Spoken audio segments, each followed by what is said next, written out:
Bonsoir chers amis, nous voilà donc ce soir ensemble pour un question-réponse. Alors, cet après-midi, je faisais une vidéo que vous avez peut-être, que certains ont peut-être vue. C'était une vidéo concernant le débat que j'ai depuis maintenant quelque temps, avec un mouvement qui s'appelle le mouvement des CD vacantistes. Voilà. Ce sont des gens qui déclarent que le siège de Pierre est vacant, puisqu'ils déclarent le pape hérétique, et donc il n'y a plus de pape à Rome. Voilà. Et j'ai donc donné deux arguments que vous pouvez retrouver sur la vidéo de cet après-midi. Le premier argument étant que même si on suivait leur logique, eh bien, le pape n'étant plus là pour une raison ou pour une autre, eh bien, c'est le collège des cardinaux qui gouverne l'Église dans ces cas-là. Donc, en fin de compte, il n'y a pas beaucoup de problèmes. Dans au Moyen-Âge, il y a eu de longues périodes de vacances du Saint-Siège. Les cardinaux prennent la suite, aucun problème. Voilà. Et ensuite, eh bien, j'ai rappelé que leur acte était un acte de sédition. Et l'acte de sédition, eh bien, est un péché mortel, selon saint Thomas d'Aquin, beaucoup plus grave pour les clercs, hein, qui entraînent tout le monde dans cette aventure dramatique du CD-vacantisme, et après, évidemment, péché mortel également pour les fidèles. Mourir en étant CD-vacantiste, eh bien, c'est mourir en état de péché mortel. Il faut tout de même dire les choses telles qu'elles sont. Voilà. Voilà, chers amis. Eh bien, je vais répondre ce soir à vos questions. Alors, vous pouvez les envoyer. Je crois que j'en avais déjà eu quelques-unes. Mais j'attends vos questions, que j'espère nombreuses, ce soir. Voilà, donc j'ai le débat avec les CD-vacantistes qui continue. Et j'ai le débat également avec Arnaud Dumouche. Tous ces débats se trouvent en particulier sur ma chaîne, la chaîne catholique du Père Horowitz. Il est évident que vous vous rendez bien compte que pour de telles questions, un débat de 2 heures, par exemple, eh bien, ne répondrait à rien. Hein, il faudrait vraiment, à ce moment-là, faire des débats sur une série de 10 ou 12 heures minimum pour pouvoir véritablement avoir quelque chose de sérieux. Voilà. Alors, il y a une trentaine de personnes qui sont déjà là. Y a-t-il des questions que l'on puisse commencer à démarrer notre soirée questions-réponses? Alors, vous avez toujours beaucoup de questions lors des lives, donc là, profitez-en, car je vais répondre aux questions. J'ai mis des petites vidéos humoristiques sur ma chaîne qui, malgré tout, eh bien, posent des questions de manière drôle, et c'est vrai. Hein, vous avez vu sur la question du masque, par exemple, hein, j'ai reçu un reportage très intéressant de notre correspondant Alain Peset, qui je crois est présent ce soir. Non, le pape est toujours là, hein, rassurez-vous. Hein. C'est les CD-vacantistes qui disent que le pape n'est pas vraiment le pape. Voilà, rien à voir avec la présence du pape. Voilà. Donc Alain Peset, notre correspondant, qui m'envoie beaucoup de choses, eh bien, m'a envoyé une... comment ça, au début du Moyen-Âge, il n'y avait pas de pape. Qu'est-ce que c'est que cette histoire? Il y a toujours eu des papes. Même quand il y a eu des antipapes, il y avait quand même des papes. Alors donc, je vais répondre à vos questions. Là, je vois qu'ils commencent à en arriver. Donc, la question d'Alain Peset, la vidéo d'Alain Peset sur le masque était très intéressante, rappelant que effectivement, vous savez que le cerveau, par exemple, quand vous allez avoir, vous savez que quand on vous coupe la jambe, eh bien, hein, par exemple, eh bien, vous avez toujours les sensations du membre, même s'il n'est plus là. Donc le cerveau enregistre un certain nombre de choses, et c'est pour ça que j'ai toujours pensé que il faut porter le masque, on est bien obligé, mais sans le porter. Il faut surtout pas s'y habituer, c'est très important, et ne pas se laisser aller à écouter des chaînes, quelles qu'elles soient d'ailleurs, qui sont là pour entretenir eh bien une mauvaise ambiance, nous dire que le monde est dangereux, que l'on doit toujours vivre dans la peur. Tout cela n'est pas bon, c'est évident, tout cela n'est pas bon. Donc il faut plutôt essayer, tout en s'informant sur la crise, par exemple, de l'Église telle qu'elle est, parce qu'il faut le savoir, mais il faut ne pas se laisser aller, eh bien, à une espèce de comment pourrait-on appeler ça, de désespoir. Et laisser les vacantistes, justement, j'ai traité ce thème-là parce que eux-mêmes sont de grands désespérés. Voyez-vous, hein, c'est... Alors, faut-il se faire vacciner sachant qu'il aurait été fabriqué avec des enfants avortés pères? Alors, ça c'est une question évidemment extrêmement difficile. Vous savez qu'il y a eu un texte qui a été donné à Rome qui, eh bien, nous laisse pantois. Hein. On ne sait pas quoi penser de ce texte, vraiment, c'est pas très clair. Alors là, nous sommes quasiment dans... Voilà, c'est ça. Alors, si vous m'avez bien entendu, j'ai pas dit qu'il ne fallait pas porter le masque. Vous voyez, les gens vous entendent mal. Vous entendent mal. Je n'ai pas dit qu'il fallait porter le masque.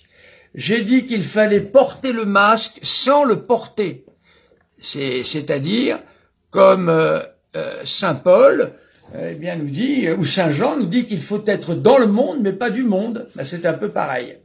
Alors la vaccination, moi je pense qu'il faut demander des conseils auprès de médecins bien orientés ou d'infirmières, car il y a des vaccins moins mauvais que les autres justement concernant ça. Mais c'est pas que je me défile devant la question, je n'ai pas la réponse. Je n'ai pas la réponse. Je suis pas médecin. Voilà. Donc je ne peux pas répondre donc Camillo à cette question. Je pense qu'il faut vraiment s'adresser à un bon médecin ou à une bonne infirmière qui répondra à ces questions. Je peux pas répondre. Alors, attendez, parce que ça va vite maintenant du coup. Mon père, je ne suis pas chez les vacantistes, nous ne pouvons pas ignorer qu'à la fin des temps, il y aura, c'est vrai, mais c'est vrai qu'il y aura à la fin des temps tout ça. Mais je ne sais pas, moi, si nous sommes à la fin des temps. Je ne le sais pas. Peut-être que vous le savez, moi je ne le sais pas. Donc, il est hors de question d'accepter n'importe quoi, évidemment dit par le pape. Hein. Si le pape dit des choses qui ne sont pas conformes à la foi de toujours, dans le domaine de la foi et des mœurs, eh bien nous ne devons pas en faire un assentiment. On ne doit pas avoir d'assentiment pour ça. Ça veut dire qu'on ne doit pas y adhérer. Voilà. Mais dire qu'il y a un faux pape, je ne peux pas laisser dire ça. C'est n'importe quoi. Le pape est le pape. Voilà. Il vous plaît pas. Il y a eu Benoît XVI, ça leur plaisait pas. Maintenant, il y a François, ça leur plaît pas. Je sais pas ce qu'il leur faut à tous ces gens. Hein. Voilà, moi je préfère bien sûr Benoît XVI, comme je l'ai dit cet après-midi, était vraiment, j'ai quasiment pleuré moi le jour où Benoît XVI a démissionné, hein, sachez-le. Hein. Donc voilà. Maintenant, on peut pas dire que le pape n'est pas le pape, c'est le pape. Voilà, il y en aura d'autres des papes après. Hein. Alors maintenant, si c'est les derniers temps, si c'est l'apocalypse, je ne sais quoi, si c'est la parousie, ben, on le saura bien au moment où il faudra le savoir. Mais le bon Dieu a fait les choses de telle manière qu'en fait, on ne puisse pas le savoir. Quasiment pas. Alors, Rome ne s'est pas construit en un jour. Oui. Jean-Paul II disait, n'ayez pas peur, oui. Voilà, alors Jacqueline, je ne savais pas qui avait dit ça. Je n'ai jamais été dire qu'il ne fallait pas mettre le masque. C'est 135 €, je le sais. J'ai dit qu'il ne fallait pas s'y habituer. Voilà. Ça veut dire qu'il y a des gens, par exemple, ils vont le porter dans leur voiture. Ça, c'est n'importe quoi. Il faut porter le masque quand on est obligé de le porter. Voilà. Hein, regardez la petite vidéo que j'ai mise, vous allez voir. Hein, c'est très amusant. C'est une manière assez détournée de parler. Mais bien sûr, il faut le mettre. Mais il faut ne pas se laisser prendre par ça. Alors, quelqu'un veut qu'on lui parle de l'époque de Jules II. Bah, écoutez, Jules II était un pape du Moyen-Âge, de la Renaissance, qui a été un pape qui a beaucoup encouragé les artistes, bien sûr, hein, comme Michel-Ange et autres. Jules II avait une particularité, c'est que c'était un pape guerrier. C'est-à-dire que il y avait des troupes qui appartenaient au pape, et lui, eh bien, partait avec son cheval et son bouclier et sa lance, et se mêlait aux diverses batailles. Voilà, c'est pour ça que Jules II est assez célèbre. Alors, bonsoir mon père. Quelle différence entre Alors, le sénévacantisme, ce sont généralement, les sénévacantistes passent d'abord par la fraternité Saint-Pédis. La fraternité Saint-Pédis a été mise en place lors de la grande crise qui s'est déroulée avec le Concile Vatican II. Monseigneur Lefebvre a voulu, eh bien, former des prêtres pour conserver le sacerdoce, parce qu'il est vrai qu'on est passé par des époques dramatiques. Aujourd'hui, il y a heureusement des instituts Ecclesiadei, voilà, qui disent la messe Saint-Pie V, qui ont une pastorale tout à fait traditionnelle, mais voilà. Donc la fraternité Saint-Pédis a été fondée par Monseigneur Lefebvre pour avoir des prêtres conformes à la doctrine catholique, et les sénévacantistes sont des gens, alors ils ont des prêtres, ils ont également des évêques, et ces gens, eh bien, pensent que le pape n'est pas le pape. Voilà, ils pensent que le pape étant hérétique, selon eux, il ne peut pas être pape. Alors, vous voyez ma vidéo de cet après-midi, hein, j'en parle de tout ça. Voilà, et donc j'ai expliqué cet après-midi, même s'ils avaient raison, le gouvernement dans l'Église, dès lors qu'il n'y a plus de pape, c'est les évêques, pardon, c'est les cardinaux.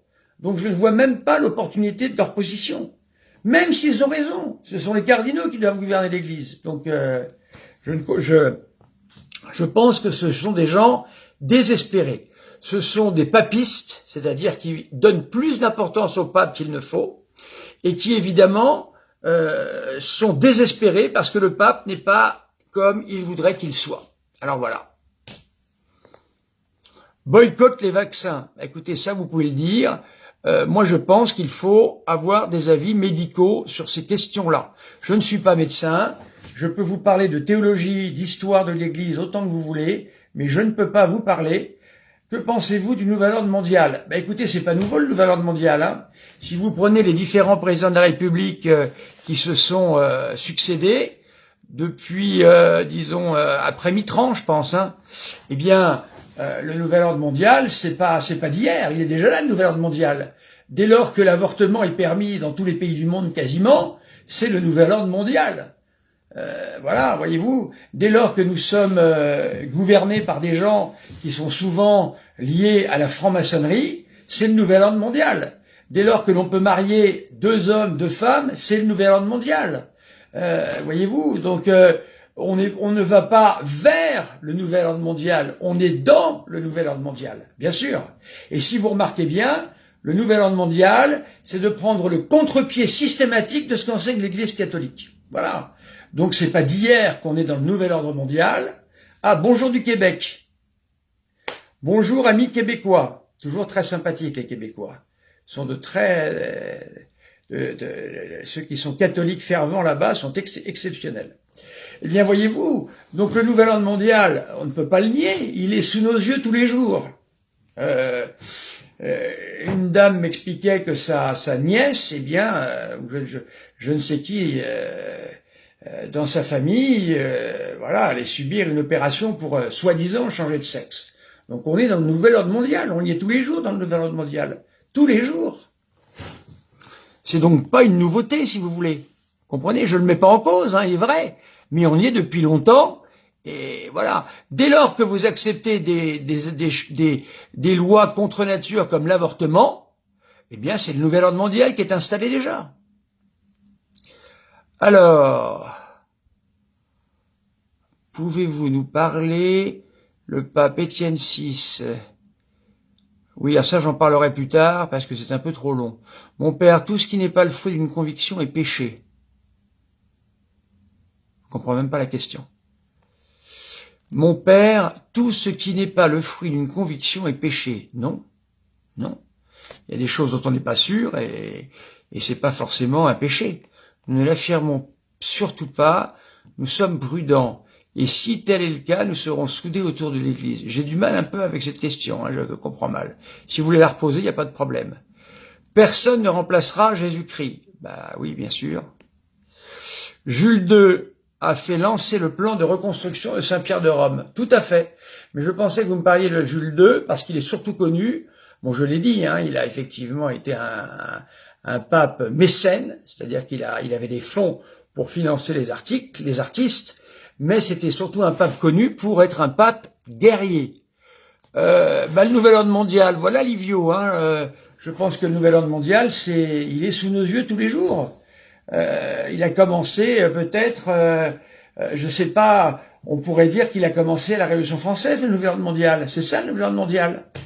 On y a introduit le divorce, on y a introduit des tas de choses qui n'existaient pas. Le nouvel ordre mondial commence avec la Révolution française. C'est une inversion totale de ce que l'Église pense, de ce que l'Église dit, voilà. Donc aujourd'hui, nous sommes arrivés à, aujourd'hui, nous sommes arrivés à une période où plus personne ne peut le nier, mais c'est pas nouveau. C'est pas nouveau. Lisez les écrits révolutionnaires, vous verrez, c'est assez terrible. Alors, bonjour du Québec, oui, gouvernement de mort. Est-ce que vous pensez que c'est plus un gouvernement de mort que celui de Hollande? C'est une continuité. De toute façon, ce n'est pas par la politique que les choses changeront, je vous le dis d'avance. Je ne veux pas vous décourager, chers amis, ceux qui sont engagés en politique, mais ce n'est pas par la politique que les choses changeront. Alors, le divorce et la liberté des femmes de sortir de l'emprise de maris violents. Alors, je vais répondre à cette question. Le monde part en cacahuète. Qu'en pense Dieu? Moi, je ne sais pas ce que pense Dieu, Marie-Claude. Je ne sais pas ce que pense Dieu. Ça, vous pourrez lui demander. Ce qui est certain, c'est que pour le moment, ces voies sont mystérieuses. Mais Dieu est là. N'oubliez jamais ça, chers amis. Il faut vraiment, en ces temps qui sont terribles, penser le plus possible positivement. Dieu est là. Dieu est toujours là. C'est pas parce que le démon a une puissance d'action aujourd'hui extraordinaire, parce que Dieu lui a permis, je ne sais pas pourquoi, je ne suis pas Dieu, mais tout d'abord, il faut toujours penser que Dieu est là. Voilà, Dieu est là. Jean-Paul II en a parlé, oui. Alors, voilà, alors c'est Anna. Donc le divorce, alors sachez, Anna, que le divorce chez les catholiques n'existe pas pour une bonne et simple raison, que le mariage catholique est indissoluble. C'est-à-dire que personne ne peut dissoudre les liens matrimoniaux. Voilà. Alors, il existe des solutions qui se pratiquaient jadis, qui étaient la séparation de corps. L'Église prononçait une séparation de corps, ainsi les femmes étaient protégées pour ne pas subir l'emprise de maris violents. N'oubliez jamais qu'il existe aussi des femmes violentes et des maris battus. N'oubliez jamais ça, voyez-vous. C'est très important et il en existe plus que vous le pensez, ne serait-ce que moralement. Parce qu'il y a plusieurs manières de battre quelqu'un. Il y a la manière physique, qui est terrible, mais il y a une manière encore pire, c'est la manière psychologique. Et ça, certains maris sont battus de cette manière-là. Alors, Soulman, c'est un nouveau réglage. Oui, c'est ça, c'est un nouveau réglage du nouvel ordre mondial, bien sûr. Mais ça fait longtemps qu'on y est dans le nouvel ordre mondial, c'est pas d'hier. C'est Révolution française, je pense que c'est un bon critère. Mais là, depuis l'avortement, c'est encore plus clair, quoi. L'avortement, la pilule contraceptive, etc., etc. Voilà.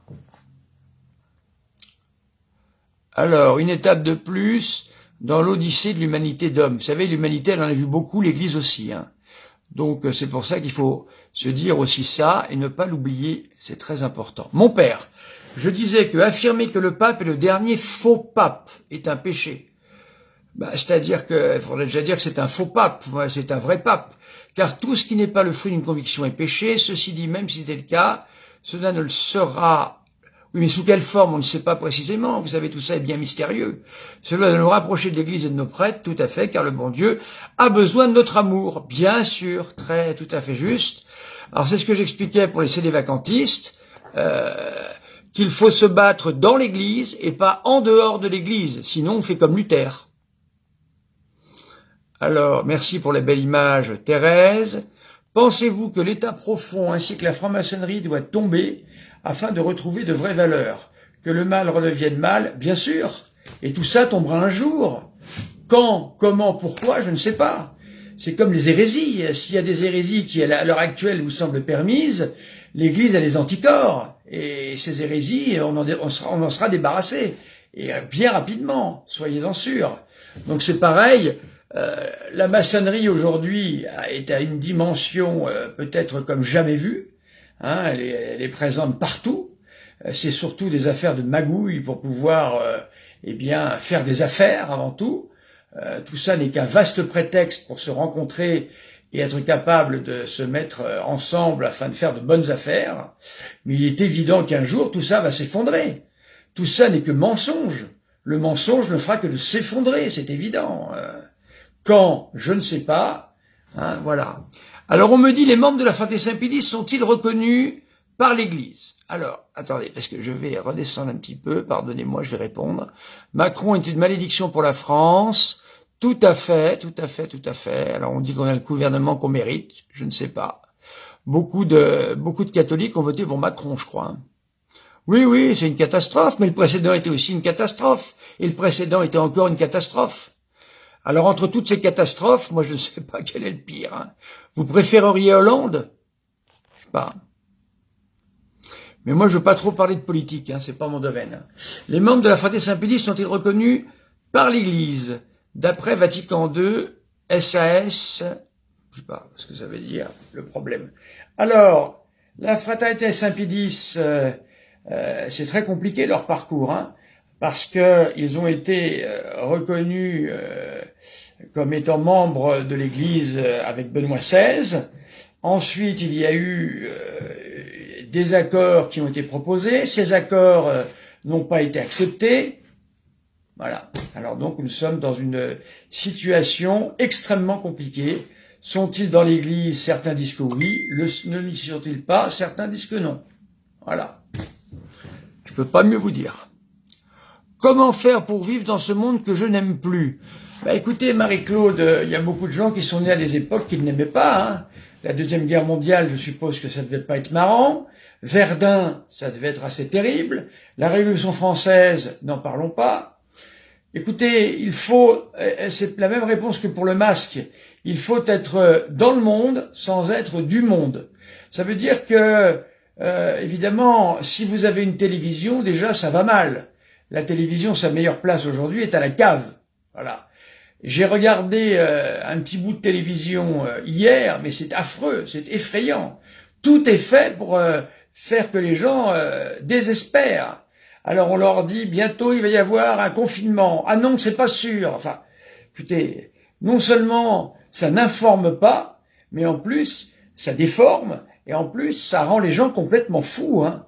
Donc il faut déjà se débarrasser de sa télévision, à mon avis c'est très important. Ensuite il faut fréquenter des gens qui soient des gens de bonne moralité et puis capables également de ne pas toujours parler du vaccin, du coronavirus. C'est une ambiance ça, hein, c'est une ambiance. Donc qu'on en parle pour trouver un avis, etc. D'accord, mais il faut absolument couper court à ça ensuite, il faut passer à autre chose. Sinon, on rentre dans la logique de ceux qui sont du nouvel ordre mondial. Ils veulent nous désespérer. Donc si on se désespère, eh bien on sera comme ils veulent. On n'a pas le droit de se désespérer. Il faut toujours penser que Dieu est là. Il est là, Dieu. Il n'est pas moins là qu'à une autre époque. Il a toujours été là. une grande mafia capitaliste, bien sûr, les frangins, bien sûr, les francs-maçons, bien évidemment. Bonjour père, que vous pensez-vous? Alors je ne connais pas cette affaire, hein. Je ne connais pas l'affaire de Saint-Jean-de-Passy, pardonnez-moi. J'ai entendu parler, mais je n'ai pas les dessous de cette affaire. Bonsoir Jacques. Hollande, c'est le mariage pour tous. Ben voilà, alors vous savez, il n'avait qu'à pas décapiter le roi et la reine. Alors, il faut tout de même savoir, qui me pose cette question-là, Anne, Anne-Lise, il faut tout de même savoir que le bon Dieu nous donne toujours ce que nous méritons. Vous savez, on se plaint, mais très souvent on a ce qu'on mérite. L'état de la noblesse sous la monarchie de Louis XV, de Louis XVI, etc., était assez catastrophique, même sous Louis XIV, faut le savoir.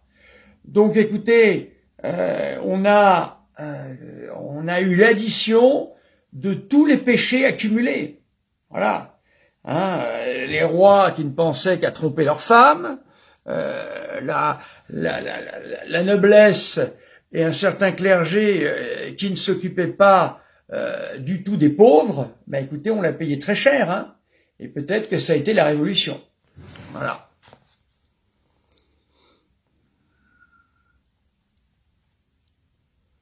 Oui, mais il n'y a pas que BFM, hein. Il n'y a pas que BFM, franchement. Hein.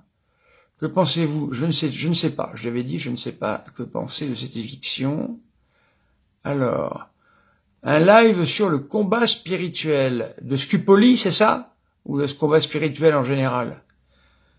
Alors, le combat spirituel, merci Sylvia pour votre question, c'est quelque chose de très important, le combat spirituel. Alors, vous avez un petit bouquin qui s'appelle Le combat spirituel, qui est extrêmement bien fait.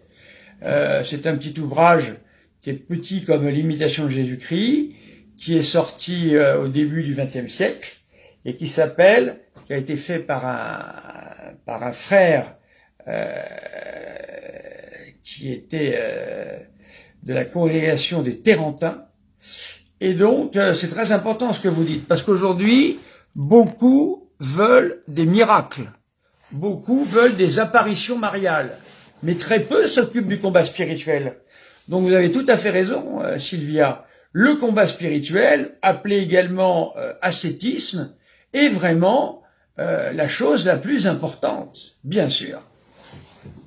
J'en parlerai, je ferai une émission là-dessus. N'ayez pas peur, voilà, en général quoi? Je ne sais pas. Que pensez-vous du national-socialisme allemand? Alors, écoutez, le national-socialisme allemand a été condamné par le pape Pie XI, vous n'êtes peut-être pas sans le savoir. Le national-socialisme est déjà un socialisme, donc il faut savoir que l'Église a condamné le socialisme particulièrement dans ce sens-là. C'est une idéologie athée et militante. On ne peut pas, d'ailleurs M. Renoir, je crois, n'est plus catholique, hein, il l'a dit, je crois, sans me tromper. Hein, on ne peut pas être catholique et national-socialiste, c'est absolument incompatible. Ah, voilà, je le dis, vous n'avez qu'à lire l'encyclique de Pie XI. Hein, il y a eu l'évêque de Münster, qui à l'époque a été un héros de l'Église, hein, qui a su, face à Hitler, rappeler les grands principes, et condamné en chair plusieurs fois. Il a risqué sa tête, hein, parce que il aurait été, on l'aurait décapité à la hache. Hein. Eh bien, il n'a continué, hein, de proclamer que le national-socialisme était absolument incompatible avec la foi catholique. On ne peut pas. Voilà. Vous avez par contre des régimes catholiques. Je pense celui qui Archange Michael. Vous devriez lire la vie du président de l'Équateur, qui s'appelait Moreno, c'est ça, Moreno, et vous allez voir comment est-ce qu'une nation, un pays, peut être gouverné de manière catholique, avec le relèvement de l'économie et tout ce qui va avec. Le relèvement de l'économie, Archange, ne passera que par un retour à la foi. Si un pays revient à la foi, son économie remontera automatiquement et deviendra prospère. Alors lisez donc le président de l'Équateur qui a lutté toute sa vie contre les francs-maçons et qui a été tué à la fin de sa vie par des francs-maçons dans son église, dans sa cathédrale. Voilà. Là, vous verrez comment un catholique est capable d'appliquer un programme politique tout à fait raisonnable, capable de plaire à beaucoup de monde, sauf les ennemis, évidemment, type les francs-maçons. Voilà. Mais le national-socialisme, quittez cette voie, hein, si vous y êtes, quittez-la. Hein. C'est une voie maudite, condamnée par Dieu. Voilà.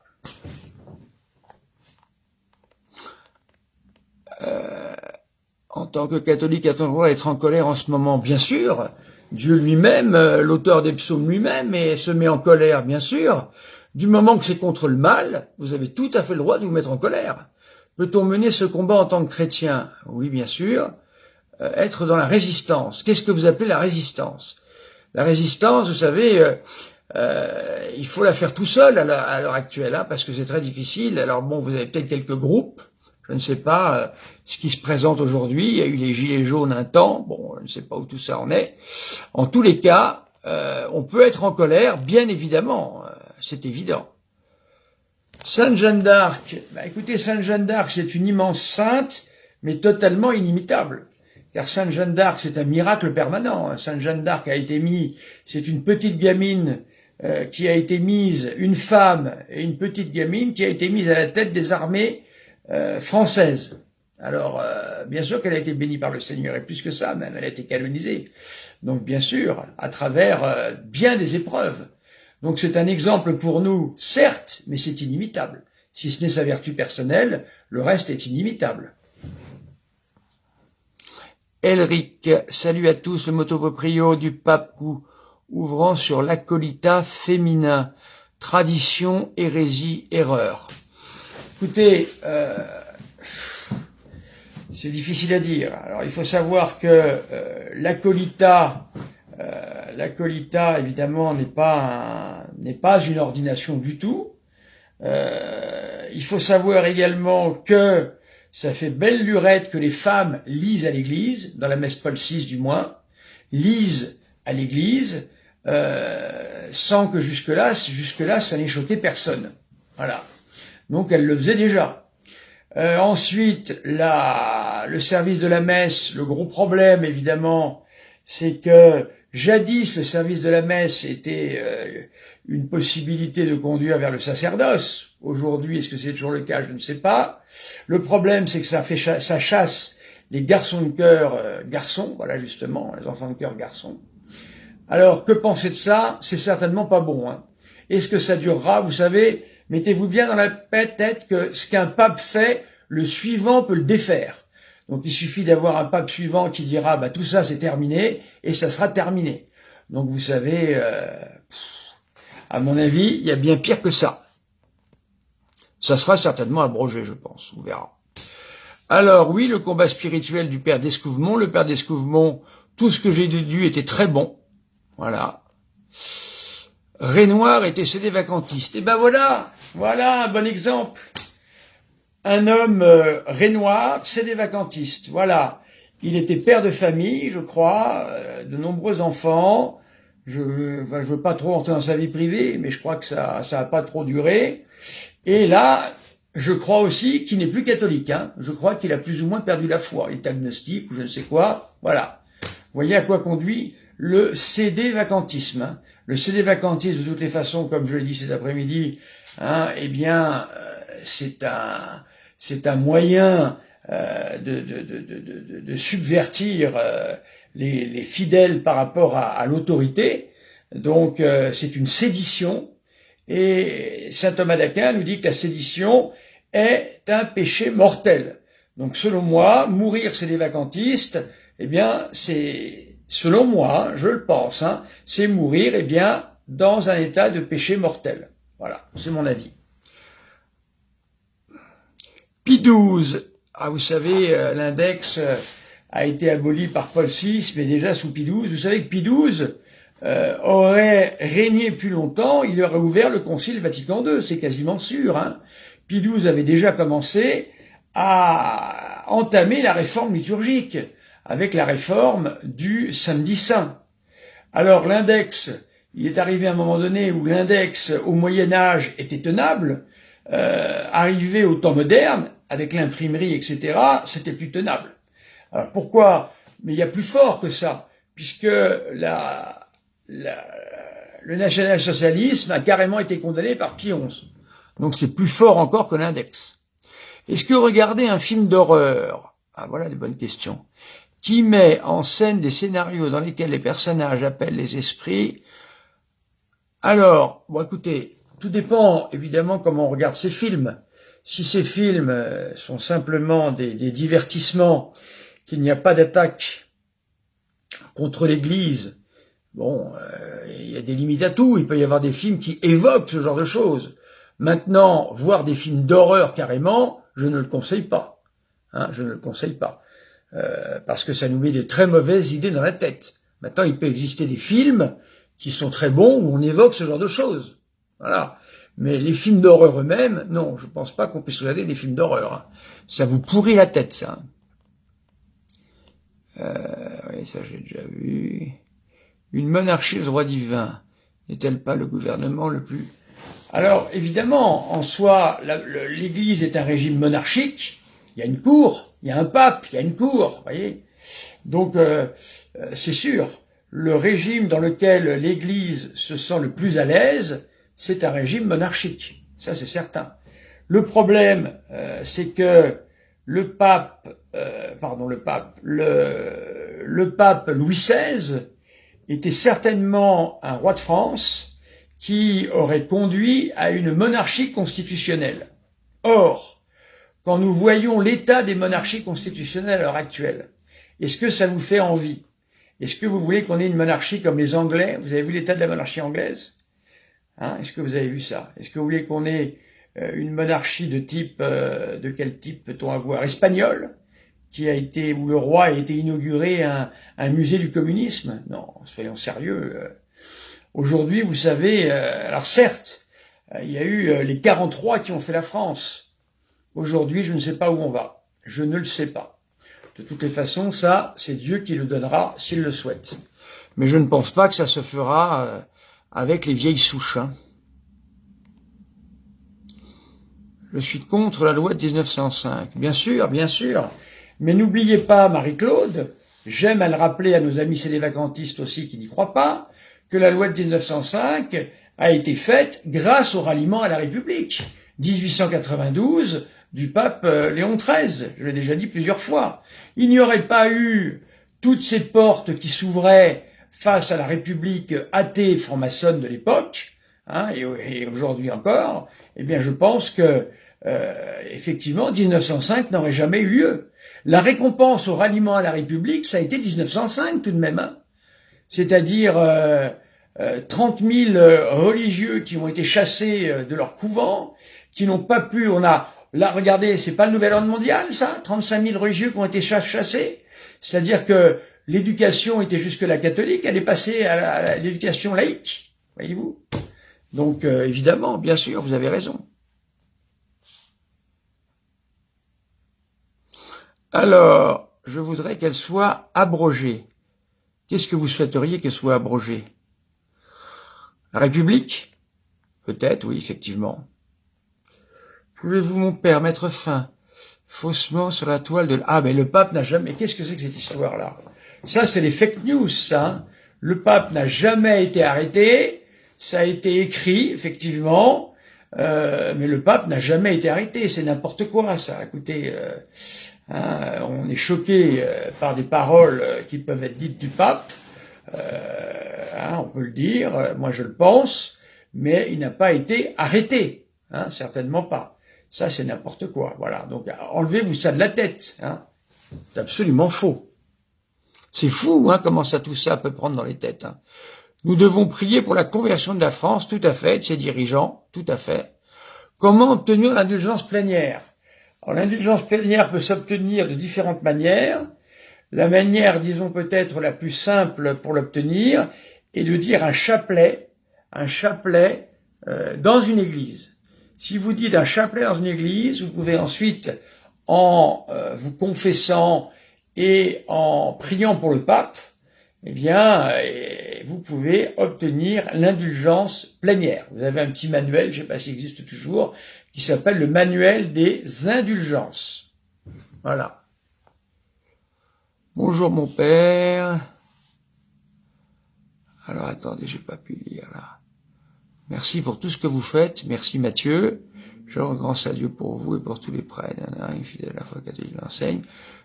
Non, je ne connais pas. Je connais pas. Monarchie de droit divin. Oui, mais c'est pas vers ça que ça aurait été. Hein. Regardez la monarchie espagnole et la monarchie anglaise, vous avez vu. C'est pas terrible. Hein.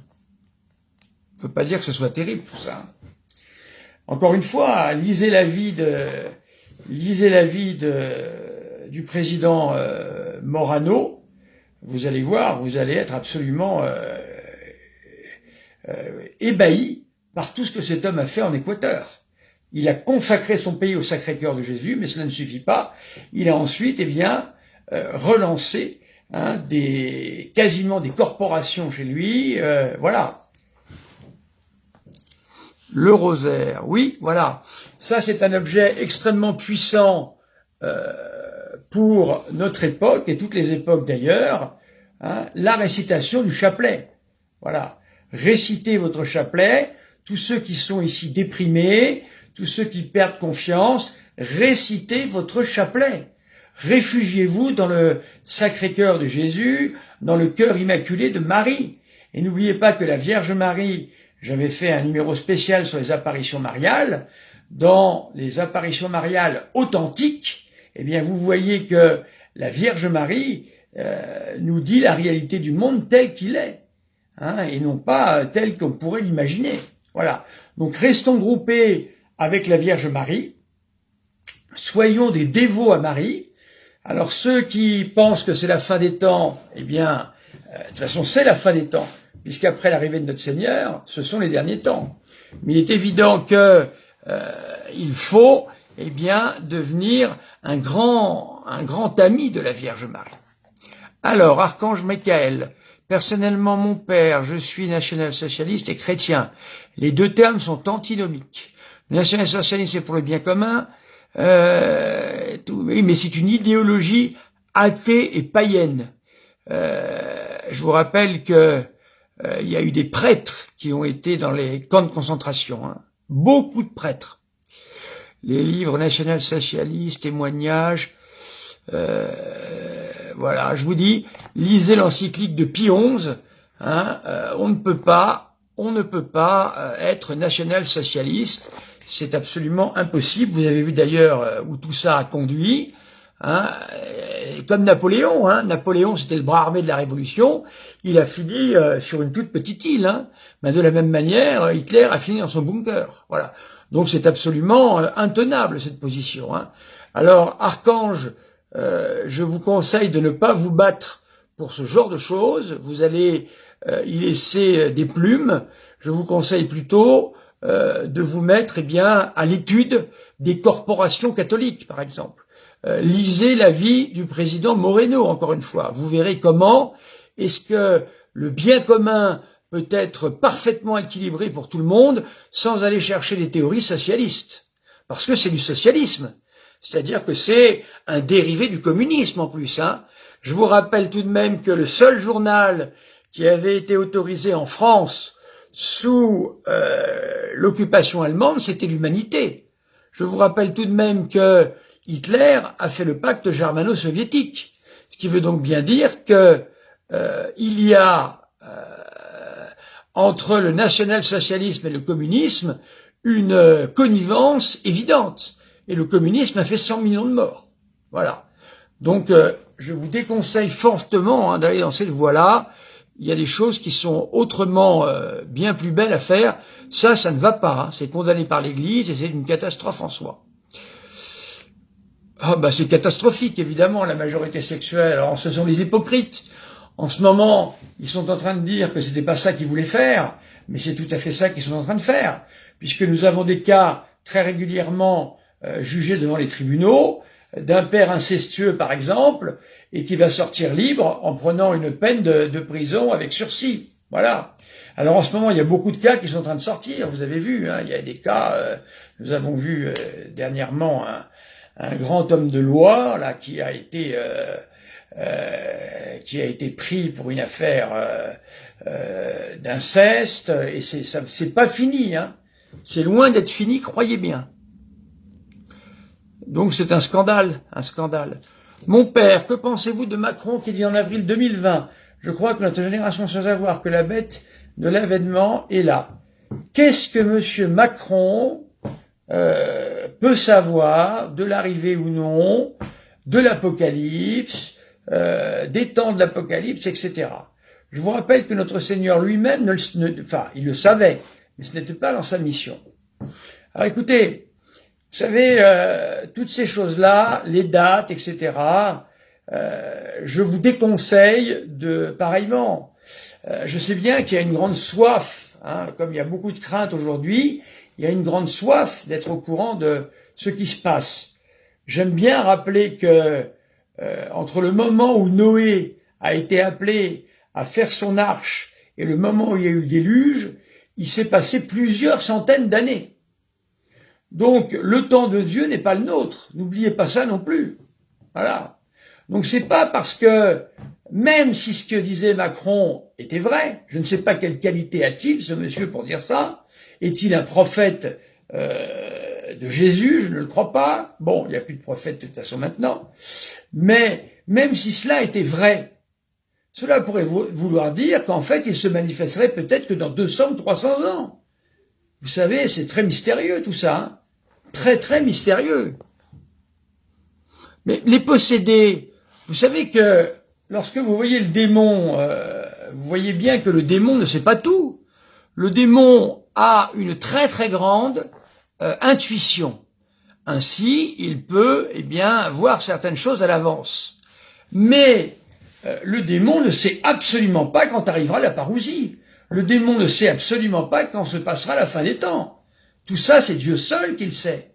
Donc même quelqu'un qui serait possédé ne pourrait pas parler de tout ça. Ou alors avec des mensonges du démon.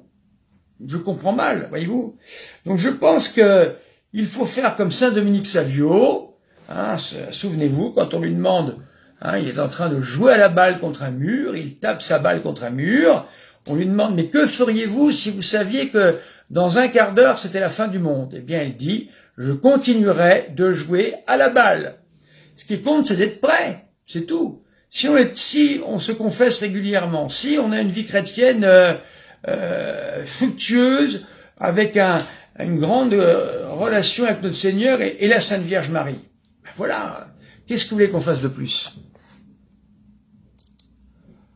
Comment savoir si le bon Dieu est content ou mécontent de nous? Alors, c'est quelque chose qui n'est pas toujours facile à savoir, ça. C'est une très bonne question.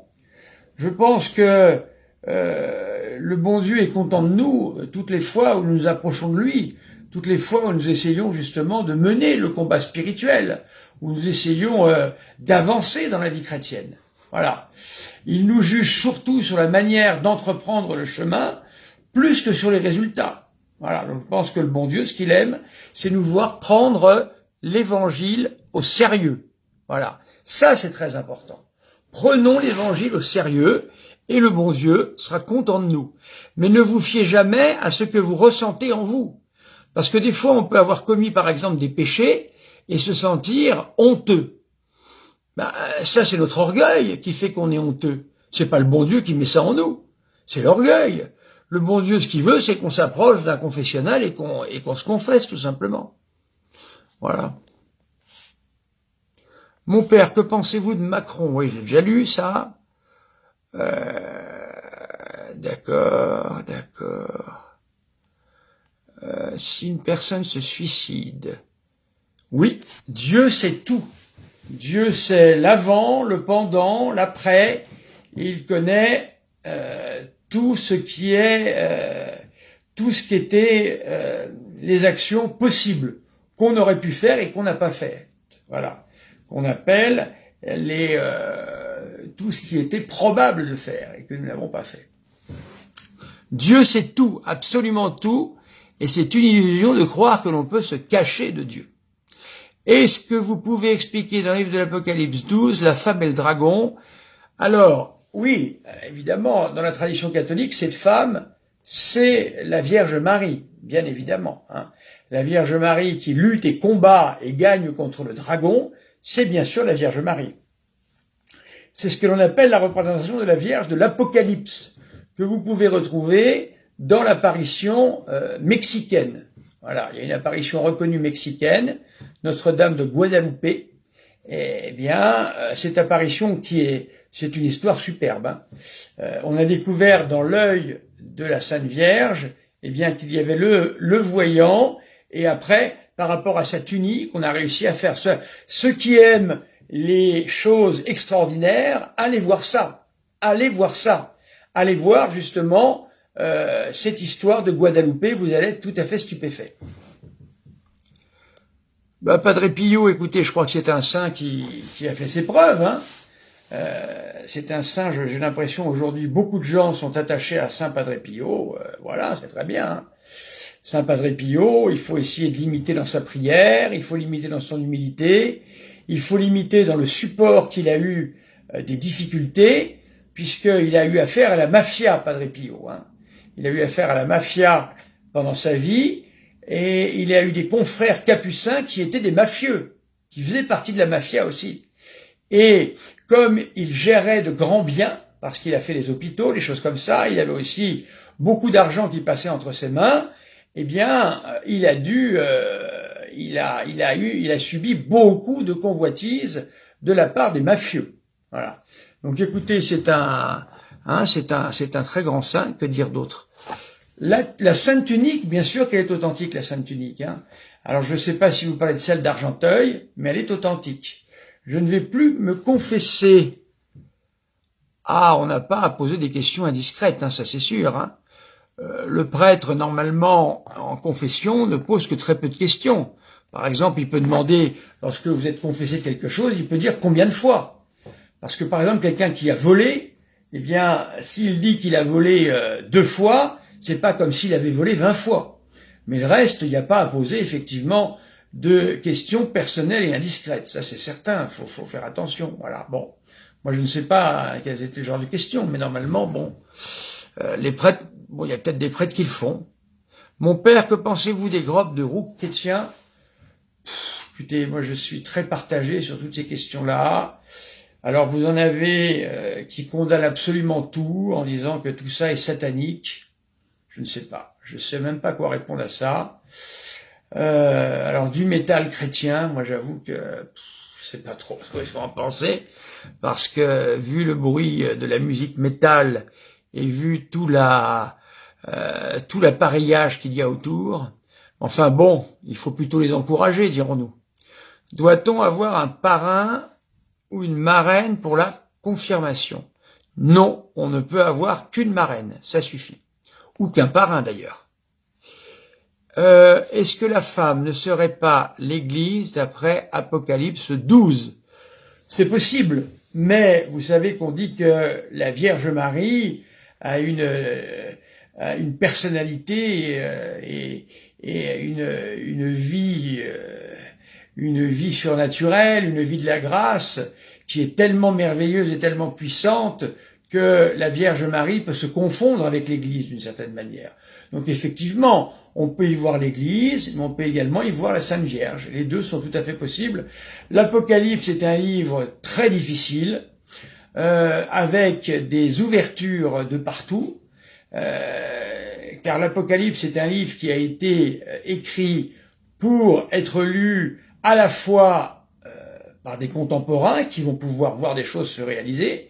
Donc c'est un livre à la fois du passé, c'est un livre également du présent, et c'est un livre du futur. Alors maintenant, reste à savoir ce qui est du passé, du présent et du futur. Voilà. Donc c'est un livre très difficile, qui attire énormément les gens qui sont attirés aussi par les apparitions mariales, tout ça. Voilà. Mais moi, je préfère des gens qui lisent le combat spirituel de Scupoli que des gens qui cherchent à savoir la date du retour du Christ. Les Khazars. Alors écoutez, moi je ne connais pas suffisamment le sujet. Je crois que ce sont des affaires de juifs qui se sont convertis dans des chrétientés. J'aurais peur de dire des bêtises. Hein. Je ne sais pas assez vous dire. Je me suis pas intéressé précisément au sujet. Il faudrait que je m'y intéresse d'ailleurs. Hein. Écoutez, oui, il y a des juifs effectivement qui se sont faussement convertis à certaines époques et ils continueraient encore à agir, hein, si je crois bien. Hein. Écoutez, pourquoi pas? C'est possible. Il y a des événements de l'histoire qui nous montrent que c'est tout à fait possible. Voilà. Je ne dis pas que c'est pas possible, c'est tout à fait possible, mais il faut que je me renseigne plus parce que j'ai pas suffisamment de connaissances sur la question des Khazars exactement. Je sais ce que c'est, mais il faut que je me renseigne plus. Il faut toujours faire attention avec toutes ces histoires-là, non pas que ce soit pas vrai. Je suis pas encore en train de dire que vous êtes complotiste ou je sais pas quoi. Mais il faut toujours faire très attention parce que il y a tellement de gens qui disent toutes sortes de choses que... Alors, les tatouages sont-ils condamnables? Écoutez, tout est une question de mesure. Tout est une question, quand on est chrétien, quand on est catholique, il y a quelque chose auquel il faut faire attention. C'est la manière dont les autres vont nous voir. On ne pense pas qu'à soi, on pense aussi aux autres, ce qui veut dire que on doit tout de même être, comment dire, on peut se permettre certaines fantaisies, c'est possible, mais il ne faut pas choquer. Voilà. Si on choque, il y a quelque chose qui ne va pas. Vous voyez, je vais vous donner un exemple typique. Avant d'entrer au séminaire, moi je fumais des cigares. Voilà. J'aimais beaucoup fumer des Havanes. Beaucoup. Pour entrer au séminaire, déjà, je me suis dit, c'est pas normal pour un prêtre de fumer. Déjà, vous voyez. Donc, on pourrait dire, bon, évidemment, c'est mauvais pour la santé. Mais c'était pas cet argument-là qui m'a fait arrêter de fumer. Moi, c'était surtout le fait que, pour moi, en étant prêtre, je ne me voyais pas en train de fumer. Voilà. Les Havanes, je me dis, imaginons qu'un paroissien me voit en train de fumer un Havane, vous imaginez un petit peu. Vous voyez. Donc, il faut pas choquer. Faut pas choquer. Donc, les tatouages, un petit tatouage, pourquoi pas? Je suis désolé, des tatouages partout, c'est pas possible. C'est dans une église, vous vous condamnez immédiatement à ne pas pouvoir entrer dans une église. Allez rentrer à la Fraternité Saint-Pie avec des tatouages, allez voir comment vous allez être reçus. Voilà. Donc je vous dis, il faut savoir garder sa personnalité, il faut savoir garder ce qui fait la différence peut-être avec d'autres, mais il faut que ce soit discret, c'est tout, de manière à ne pas scandaliser les autres et ne pas vous-même vous mettre dans une situation où vous ne pourrez plus rentrer dans une église. Parce que tout le monde va se retourner vers vous, ou alors un jour vous avez l'air jeune, vous, donc un jour vous allez trouver un travail qui va vous plaire, et on va demander l'interdiction des tatouages. Qu'est-ce que vous allez faire, vous voyez? Donc il faut être très prudent. Voilà. Et je vous dis, nous sommes tout de même dans une religion où on ne doit pas scandaliser les autres. C'est le début de la charité, entre parenthèses. Je connais des gens qui cherchent absolument à démontrer que ils ont des tatouages partout et c'est très bien. Oui, peut-être pour eux, mais est-ce qu'il faut scandaliser les autres? Voilà.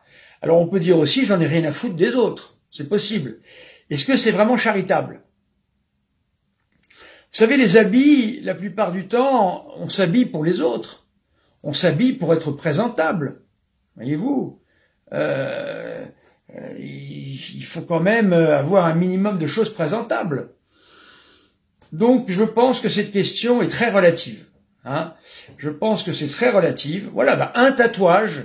Là, je ne sais pas si je suis entendu quand je parle. C'est drôle, Je parlais de quelqu'un qui était tatoué de partout. Voilà. Donc, je ne parle pas d'un tatouage. Si vous avez un tatouage et qu'en plus c'est l'hiver et qu'on ne le voit pas ou qu'il est à un endroit invisible sur l'épaule ou je ne sais où, ça pose aucun problème. Mais si vous avez des tatouages partout, il faut savoir que ça pose quand même des questions. Faut pas scandaliser, c'est tout. Encore une fois, moi je fumerais des Havanes à ce moment-là. Si je m'occupe que de moi, je fume des Havanes. Mais si ça scandalise les autres, il faut pas le faire. Voilà, donc je ne le fais pas. Et je vais pas le faire en cachette non plus, parce que ça va pas. Et voilà, c'est ça aussi être catholique, hein. C'est ne pas scandaliser les autres. Je sais même pas ce que c'est que le Ganesh. Alors donc, il faut déjà que je sache ce que c'est que le Ganesh. C'est une croix. Encore une fois, du moment que ça ne scandalise pas, moi je vois des gendarmes. Je vois des choses inimaginables. Vous n'imaginez pas qu'à l'époque où il y a 35 ou 40 ans, un gendarme aurait pu se permettre d'avoir des tatouages partout, comme j'en vois certains. Moi, je suis désolé, ça me choque. Je suis désolé, ça me choque. Alors, je sais que les codes vestimentaires ont beaucoup changé entre aujourd'hui et il y a ne serait-ce que 30 ou 40 ans, mais moi, ça me choque. Voilà. Un gendarme, c'est un gendarme. Moi, j'ai du mal à voir un gendarme avec des tatouages partout. Je comprends pas. Je comprends pas. Voilà. D'après les protestants, ils ne croient pas à la divinité mariale. Oh là là, mon pauvre ami ou ma pauvre amie, il n'y a pas de divinité mariale. Surtout ne jamais dire ça. La Vierge Marie n'est pas une déesse. La Vierge Marie, eh bien, c'est une très grande sainte qui a des attributs particuliers que Dieu lui a donnés. Voilà. Mais ce n'est en aucun cas une déesse. Attention, hein. Voilà. Attention. Alors, que fait un séminariste? Ben écoutez, normalement, il faut justement avoir une qualité de vie qui fasse que l'on ne se retrouve pas à tomber amoureux. C'est une question de mental, tout ça. C'est une question d'engagement. Voyez-vous, je peux poser la même question. Si quelqu'un de marié tombe amoureux le mari tombe amoureux d'une femme, qu'est-ce qu'il doit faire? Est-ce qu'il va tout plaquer pour... Voyez-vous, alors ça, on voit beaucoup ça aujourd'hui. Ça fait des malheurs chez les enfants.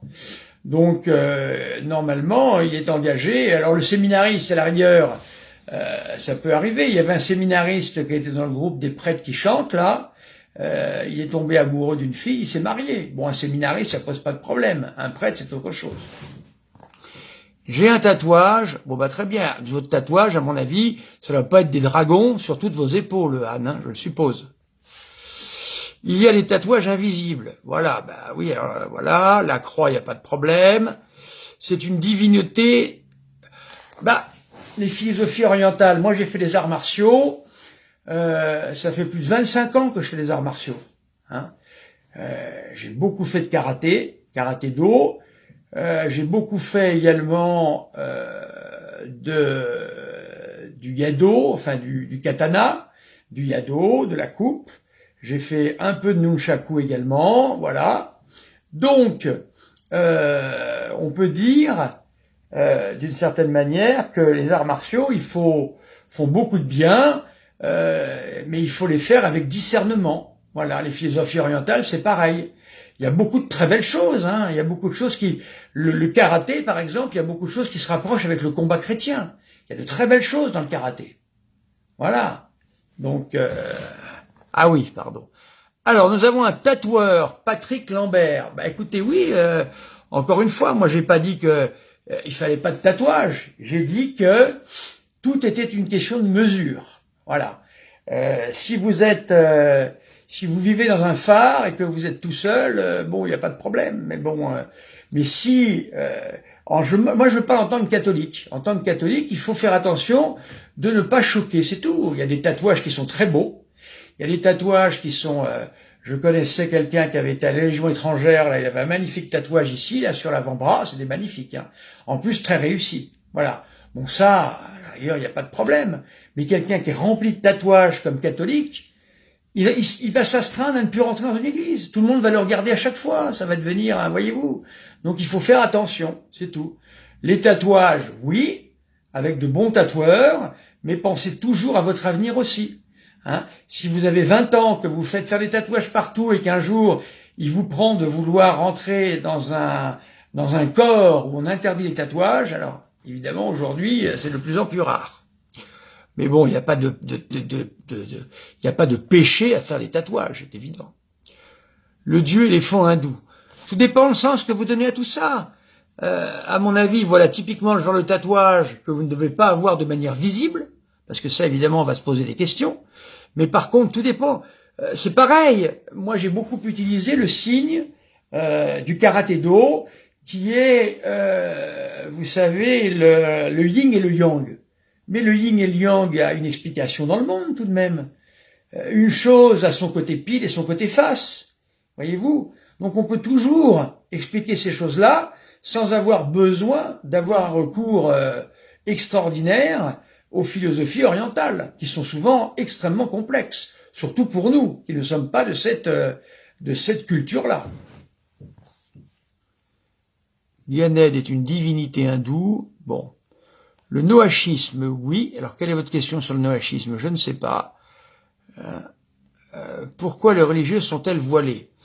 Alors, le signe principal de la séduction chez les femmes, ce sont les cheveux. Voilà, ce sont les cheveux. Et donc, une religieuse est voilée parce que, justement, elle montre qu'elle est donnée à Dieu. Et donc, elle n'est pas disponible pour les hommes, hein, pour des hommes qui voudraient se marier ou des choses comme ça. Donc, c'est pour ça aussi qu'elle porte un voile sur la tête, hein, puis des fois, elle a une guimpe aussi, de telle manière à montrer sa disponibilité totale à Dieu. Et c'est un symbole comme quoi, eh bien, elle n'est pas une femme du monde, parce que le problème du voile, enfin l'avantage du voile, c'est qu'il n'y a pas besoin de soigner sa coiffure. Voilà. Une religieuse, voyez-vous, on parlait du scandale tout à l'heure. Moi, une religieuse qui commencerait à se maquiller et qui devrait soigner sa coiffure, je serais choqué. Voilà. Je serais choqué, ça n'irait pas. Oui, la Vierge n'est pas une déesse, voilà, très bien. J'ai toujours su que le Dieu me voulait sans tache. Encore moi, tatoué, c'est ma façon de voir. Oui, mais vous avez raison. Mais, Marie-Lou, mais je vous dis et je vous répète, à moins qu'on soit adolescent, on a beaucoup de mal à comprendre ça, mais un adulte doit pouvoir le comprendre. On ne doit pas choquer, on est dans une société, on ne doit pas choquer les gens. Sinon, tout le monde fait tout et n'importe quoi, voyez-vous. On se plaint qu'il n'y a plus de politesse, qu'il n'y a plus tout ça.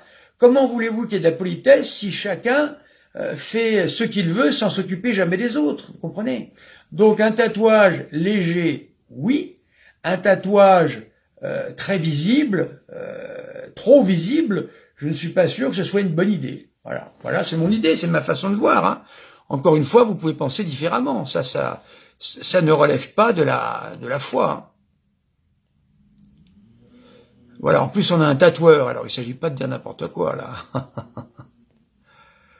Oui, voilà, un tatouage peut effectivement ouvrir des portes à l'adversaire, c'est vrai. Mais il y a une chose qui est vraie aussi, c'est qu'un tatouage peut aussi ouvrir la porte à des amis. C'est vrai aussi. Par exemple, il peut y avoir des gens qui sont très loin de l'église, qui vont être attirés par des gens avec un look un peu particulier. Voilà, c'était le cas de Guy Gilbert, par exemple.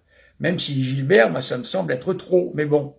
Voilà, il y a toujours moyen de garder des choses sans... C'est une question d'équilibre, hein, c'est tout. Hein.